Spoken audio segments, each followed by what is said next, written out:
ओम शांति। आज 9 मई 2025 बाबा के महावाक्य हैं। मीठे बच्चे, तुम्हें नशा रहना चाहिए कि जिस शिव की सभी पूजा करते हैं वह अभी हमारा बाप बना है। हम उनके सम्मुख बैठे हैं। प्रश्न: मनुष्य भगवान से क्षमा क्यों मांगते हैं? क्या उन्हें क्षमा मिलती है? उत्तर: मनुष्य समझते हैं हमने जो पाप कर्म किए हैं उसकी सज़ा भगवान धर्मराज से दिलाएंगे, इसलिए क्षमा मांगते हैं। लेकिन उन्हें अपने कर्मों की सज़ा कर्म भोग के रूप में भोगनी ही पड़ती। भगवान उन्हें कोई दवाई नहीं देता। गर्भ जेल में भी सज़ाएं भोगनी है। साक्षात्कार होता है कि तुमने यह किया है, ईश्वरीय डायरेक्शन पर नहीं चले हो, इसलिए यह सज़ा है। गीत: तूने रात गवाई सोई के। ओम शांति। यह किसने कहा? रूहानी बाप ने कहा। वह है ऊंचते ऊंच, सभी मनुष्यों से भी, सभी आत्माओं से भी ऊंच। सब में आत्मा ही है ना। शरीर तो पाठ बजाने के लिए मिला है। अभी तुम देखते हो सन्यासियों आदि के शरीर का भी कितना मान होता है, अपने गुरुओं आदि की कितनी महिमा करते हैं। यह बेहद का बाप तो गुप्त है। तुम बच्चे समझते हो शिव बाबा ऊंचते ऊंच है, उनसे ऊंच कोई है नहीं। धर्मराज भी उनके साथ है क्योंकि भक्ति मार्ग में क्षमा मांगते हैं। हे भगवान, क्षमा करना। अब भगवान क्या करेंगे? यहाँ गवर्नमेंट तो जेल में डालेगी, वह धर्मराज गर्भ जेल में दंड देते हैं। भोगना भी भोगनी पड़ती है, जिसको कर्म भोग कहा जाता है। अभी तुम जानते हो कर्म भोग कौन भोगते हैं, क्या होता है। कहते हैं हे प्रभु क्षमा करो, दुख हरो, सुख दो। अब भगवान कोई दवाई करते हैं क्या? वह तो कुछ कर न सके, तब भगवान को क्यों कहते हैं? क्योंकि भगवान के साथ फिर धर्मराज भी है। बुरा काम करने से ज़रूर भोगना पड़ता है। गर्भ जेल में सज़ा भी मिलती है। साक्षात्कार सब होते हैं, बगैर साक्षात्कार सज़ा नहीं मिलती। गर्भ जेल में तो कोई दवाई आदि नहीं है, वहाँ सज़ा भोगनी पड़ती है। जब दुखी होते हैं तब कहते हैं भगवान इस जेल से निकालो। अभी तुम बच्चे किसके सामने बैठे हो? ऊंचते ऊंच बाप है, परंतु है गुप्त। और सभी के तो शरीर देखने में आते हैं। यहाँ शिव बाबा को तो अपना हाथ पांव आदि है नहीं, फूल आदि भी कौन लेंगे? इनके हाथ से ही लेना होगा अगर चाहें तो, परंतु कोई से भी लेते नहीं। जैसे वह शंकराचार्य कहते हैं हमको कोई छुए नहीं, तो बाप कहते हैं हम पतितों का कुछ भी कैसे लेंगे? हमको फूल आदि की दरकार नहीं। भक्ति मार्ग में सोमनाथ आदि के मंदिर बनाते हैं, फूल चढ़ाते हैं, परंतु मुझे तो शरीर है नहीं, आत्मा को कोई छुएगा कैसे? कहते हैं हम पतितों से फूल कैसे लेवे? कोई हाथ भी नहीं लगा सकते, पतितों को छूने भी न दे। आज बाबा कहते कल फिर जाकर नरकवासी बनते हैं, ऐसे को तो देखो भी नहीं। बाप कहते हैं मैं तो ऊंचते ऊंच हूँ। इन सब सन्यासियों आदि का भी ड्रामा अनुसार उद्धार करना है। मुझे कोई जानता ही नहीं। शिव की पूजा करते हैं, परंतु उनको जानते थोड़ी हैं कि यह गीता का भगवान है और यहाँ आकर ज्ञान देते हैं। गीता में श्री कृष्ण का नाम डाल दिया है। श्री कृष्ण ने ज्ञान दिया, बाकी शिव क्या करते होंगे? तो मनुष्य समझते हैं वह आते ही नहीं। अरे पतित पावन श्री कृष्ण को थोड़ी कहेंगे, पतित पावन तो मुझे कहते हैं ना। तुम्हारे में भी कोई थोड़े हैं जो इतना रिगार्ड रख सकते हैं। रहते कितना साधारण है, समझाते भी हैं मैं इन साधुओं आदि सबका बाप हूँ। जो भी शंकराचार्य आदि हैं, इन सब की आत्माओं का मैं बाप हूँ। शरीरों के बाप जो हैं वह तो है ही, मैं हूँ सभी आत्माओं का बाप। मेरी सब पूजा करते हैं। अभी वह यहाँ सम्मुख बैठे हैं, परंतु सभी समझते थोड़ी हैं कि हम किसके सामने बैठे हैं। आत्माएं जन्म जन्मांतर से देह अभिमान पर हिरी हुई हैं, इसलिए बाप को याद नहीं कर सकते। देह को ही देखते हैं। देही अभिमानी हो तो उस बाप को याद करे और बाप की श्रीमत पर चले। बाप कहते हैं मुझे जानने के लिए सब पुरुषार्थी हैं, अंत में पूरे देही अभिमानी बनने वाले ही पास होंगे। बाकी सब में ज़रा ज़रा देह अभिमान रहेगा। बाप तो है गुप्त, उनको कुछ भी दे नहीं सकते। बच्चियाँ शिव के मंदिर में भी जाकर समझा सकती हैं। कुमारियों ने ही शिव बाबा का परिचय दिया है तो कुमार कुमारियाँ दोनों ज़रूर। कुमारों ने भी परिचय दिया होगा। माताओं को खास उठाते हैं क्योंकि उन्होंने पुरुषों से जास्ती सर्विस की है।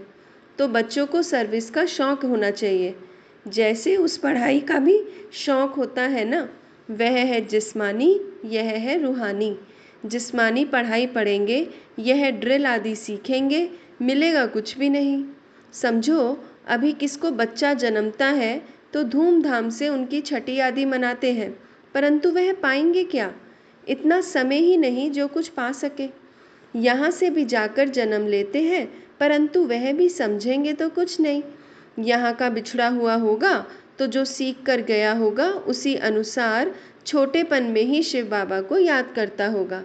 यह तो मंत्र है ना। छोटे बच्चों को सिखलाएंगे, वह बिंदु आदि तो कुछ समझेगा नहीं, सिर्फ शिव बाबा कहते रहेंगे। शिव बाबा को याद करो तो स्वर्ग का वर्षा पाएंगे। ऐसे उनको समझाएंगे तो वह भी स्वर्ग में आ जाएंगे, परंतु ऊंच पद पा नहीं सकते। ऐसे बहुत बच्चे आते हैं, शिव बाबा कहते रहते हैं, फिर अंतमति सुगति हो जाएगी। यह राजधानी स्थापन हो रही है। अब मनुष्य शिव की पूजा करते हैं, परंतु जानते थोड़ी हैं। जैसे छोटा बच्चा शिव शिव कहते हैं, समझते नहीं। यहाँ भी पूजा करते हैं, परंतु पहचान कुछ भी नहीं। तो उनको बतलाना चाहिए, तुम जिसकी पूजा करते हो वही ज्ञान का सागर, गीता का भगवान है। वह हमको पढ़ा रहे हैं। इस दुनिया में और कोई मनुष्य नहीं जो कह सके कि शिव बाबा हमको राजयोग पढ़ा रहे हैं। यह सिर्फ तुम जानते हो, सो भी भूल जाते हो। भगवानुवाच, मैं तुमको राजयोग सिखाता हूँ। किसने कहा? भगवानुवाच, काम महाशत्रु है, इस पर जीत पहनो। पुरानी दुनिया का सन्यास करो। वह है शंकराचार्य, यह है शिवाचार्य। वह हमको सिखलाते हैं।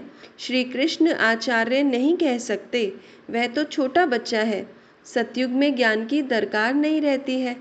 जहाँ जहाँ शिव के मंदिर है, वहाँ तुम बच्चे बहुत अच्छी सेवा कर सकते हो। शिव के मंदिरों में जाओ, माताओं का जाना अच्छा है, कन्याएं जाएं तो उससे अच्छा है। अभी तो हमको बाबा से राज्य भाग्य लेना है। बाप हमको पढ़ाते हैं, फिर हम महाराजा महारानी बनेंगे। ऊंचते ऊंच बाप ही है। ऐसी शिक्षा कोई मनुष्य दे न सके। यह है ही कलयुग। सतयुग में था इनका राज्य। यह राजा रानी कैसे बने? किसने राजयोग सिखलाया जो सतयुग के मालिक बने? जिसकी तुम पूजा करते हो वह हमको पढ़ाकर सतयुग का मालिक बनाते हैं। ब्रह्मा द्वारा स्थापना, विष्णु द्वारा पालना। पतित प्रवृत्ति मार्ग वाले ही पावन प्रवृत्ति मार्ग में जाते हैं। कहते भी हैं, बाबा हम पतितों को पावन बनाओ, पावन बनाकर यह देवता बनाओ। वह है प्रवृत्ति मार्ग। निवृत्ति मार्ग वालों का गुरु बनना ही नहीं है। जो पवित्र बनते हैं उनके गुरु बन सकते हैं। ऐसे बहुत कंपेनियन भी होते हैं, विकार के लिए शादी नहीं करते हैं। तो तुम बच्चे ऐसी ऐसी सर्विस कर सकते हो। अंदर में शौक होना चाहिए। हम बाबा के सपूत बच्चे बन क्यों न जाकर सर्विस करेंगे? पुरानी दुनिया का विनाश सामने खड़ा है। अब शिव बाबा कहते हैं, श्री कृष्ण तो हो न सके। वह तो एक ही बार सतयुग में होगा। दूसरे जन्म में वही फीचर्स, वही नाम थोड़ी होगा। 84 जन्म में 84 फीचर्स। श्री कृष्ण यह ज्ञान किसको सिखला न सके? वह श्री कृष्ण कैसे यहाँ आएंगे? अभी तुम इन बातों को समझते हो। आधा कल्प अच्छे जन्म होते हैं, फिर रावण राज्य शुरू होता है। मनुष्य हूबहू जैसे जानवर मिसल बन जाते हैं, एक दो में लड़ते झगड़ते रहते हैं। तो रावण का जन्म हुआ ना। बाकी 84 लाख जन्म तो है नहीं। इतनी वैरायटी है, जन्म थोड़ी इतने लेते हैं। तो यह बाप बैठ समझाते हैं। वह है ऊंचते ऊंच भगवान, वह पढ़ाते हैं। नेक्स्ट में फिर यह भी तो है ना। नहीं पढ़ेंगे तो किसी के पास जाकर दास दासियाँ बनेंगे। क्या शिव बाबा के पास दास दासी बनेंगे? बाप तो समझाते हैं, पढ़ते नहीं हो तो जाकर सतयुग में दास दासियाँ बनेंगे। जो कुछ भी सर्विस नहीं करते, खाया पिया और सोया, वह क्या बनेंगे? बुद्धि में आता तो है ना क्या बनेंगे? हम तो महाराजा बनेंगे, हमारे सामने भी नहीं आएंगे। खुद भी समझते हैं ऐसे हम बनेंगे, परंतु फिर भी शर्म कहाँ है? हम अपनी उन्नति कर कुछ पा लेवे, समझते ही नहीं। तब बाबा कहते हैं, ऐसे मत समझो, यह ब्रह्मा कहते हैं, हमेशा शिव बाबा के लिए समझो। शिव बाबा का तो रिगार्ड रखना है ना, उनके साथ फिर धर्मराज भी है, नहीं तो धर्मराज के डंडे भी बहुत खाएंगे। कुमारियों को तो बहुत होशियार होना चाहिए, ऐसे थोड़े यहाँ सुना बाहर गए तो खलास। भक्ति मार्ग की कितनी सामग्री है। अब बाप कहते हैं विष छोड़ो, स्वर्गवासी बनो। ऐसे ऐसे स्लोगन बनाओ, बहादुर शेरनियाँ बनो। बेहद का बाप मिला है, फिर क्या परवाह। गवर्नमेंट धर्म को ही नहीं मानती है तो वह फिर मनुष्य से देवता कैसे बनेंगे, कैसे आएंगे? यह कहते हैं हम कोई भी धर्म को नहीं मानते, सबको हम एक समझते हैं, फिर लड़ते झगड़ते क्यों हो? झूठ तो झूठ, सच की रत्ती भी नहीं है। पहले पहले ईश्वर सर्वव्यापी से ही झूठ शुरू होता है। हिंदू धर्म में तो कोई है ही नहीं, क्रिश्चियन का अपना धर्म चला आता है, वह अपने को बदलते नहीं है।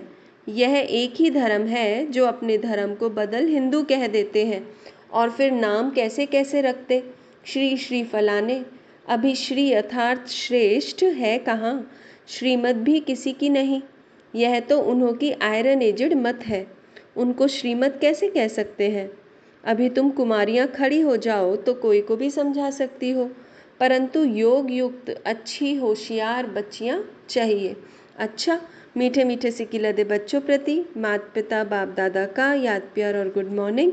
रूहानी बाप की रूहानी बच्चों को नमस्ते। हम रूहानी बच्चों की रूहानी माता पिता बाप दादा को याद प्यार गुड मॉर्निंग और नमस्ते। ओम शांति। धारणा पहला है, अपनी उन्नति करने के लिए बाप की सर्विस में तत्पर रहना है। सिर्फ खाना पीना सोना यह पद गवाना है। दूसरा, बाप का और पढ़ाई का रिगार्ड रखना है। देही अभिमानी बनने का पूरा पूरा पुरुषार्थ करना है। बाप की शिक्षाओं को धारण कर सपूत बच्चा बनना है। वरदान, सेवा करते उपराम स्थिति में रहने वाले योग युक्त युक्ति युक्त सेवाधारी भव। सेवा करते उपराम स्थिति में रहने वाले योग युक्त युक्ति युक्त सेवाधारी भव।